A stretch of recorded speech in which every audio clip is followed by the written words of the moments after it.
ఇక ఇంద్రకీలాద్రిపై శరన్నవరాత్రి ఉత్సవాలు వైభవంగా కొనసాగుతున్నాయి. గాయత్రీదేవి అలంకారంలో దుర్గమ్మ దర్శనమిస్తున్నారు. అమ్మవారిని మంత్రులు దర్శించుకున్నారు.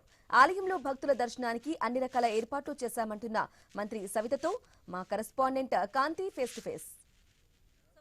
అత్యంత వైభవంగా జరుగుతున్నాయి. ఈ రోజు మహిళా మంత్రులు ఎమ్మెల్యేలంతా అమ్మవారిని దర్శనం చేసుకున్నారు. ప్రస్తుతం మంత్రి సవిత మనతో ఉన్నారు. అమ్మ చెప్పండి, గాయత్రీదేవి అలంకారంలో ఉన్న అమ్మని దర్శనం చేసుకున్నారు, ఎలా అనిపించింది, ఏం కోరుకున్నారు? చాలా సంతోషం అమ్మ. ప్రజలందరికీ మొదటిగా విజయదశమి శుభాకాంక్షలు తెలియజేస్తూ ఈరోజు మేము కూడా మహిళా మంత్రులు, మహిళా శాసనసభ్యులు, అదేవిధంగా మహిళా మండలి సభ్యులు కూడా అందరం వచ్చి అమ్మవారి దర్శనం తీసుకుని అమ్మవారి ఆశీర్వాదం తీసుకున్నాం.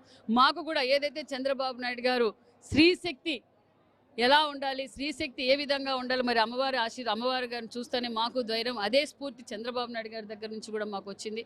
ఖచ్చితంగా ఈ రాష్ట్రానికి అమ్మవారి ఆశీర్వాదం, ముఖ్యమంత్రి ఏదైతే కోరుకుంటున్నారో అది ఖచ్చితంగా స్వర్ణాంధ్రప్రదేశ్గా స్త్రీ ఒక శక్తిగా మారుతుందన్న విషయాన్ని కూడా మీకు తెలియజేస్తున్నాం. ప్రజలు భక్తులతో ఏమైనా మాట్లాడారా, ఏం చెప్పారు? భక్తాదులతో కూడా నిన్నటి రోజు కూడా మాట్లాడాం, ఈ రోజు కూడా మాట్లాడాం. నిన్న ఎలాంటి ఇబ్బందులు లేకుండా అన్ని దర్శనాలు బాగా జరిగాయి.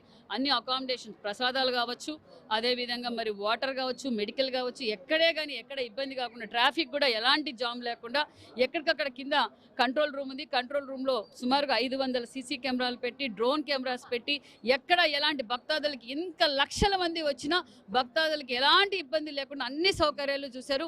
ఒక పక్క హోమ్ మినిస్టర్ గారు దగ్గరుండి పరిశీలిస్తున్నారు, అదేవిధంగా మరి ఎండోమెంట్ మినిస్టర్ గారు, అలాగా కమిషనర్ గారు అందరూ ఒక టీం వర్క్ చేసి మంచి అడ్మినిస్ట్రేషన్, మరి ఇంకా భక్తాదులు అందరూ వచ్చి అమ్మవారి అనుగ్రహం తీసుకోవాల్సిందిగా కోరుకుంటున్నాను. ఇది మొత్తంగా ఈరోజు అమ్మవారి దర్శనం చాలా బాగా జరిగింది. గాయత్రీదేవి అలంకారంలో అమ్మను దర్శనం చేసుకోవడం, భక్తులంతా కూడా ఎంతో ఆనందంగా అమ్మను దర్శనం చేసుకుని వెళ్తున్నారని మంత్రి సవిత చెప్తున్నారు. కెమెరా పర్సన్ కిషోర్తో కాంతి, ఐ న్యూస్, ఇంద్రకీలాద్రి.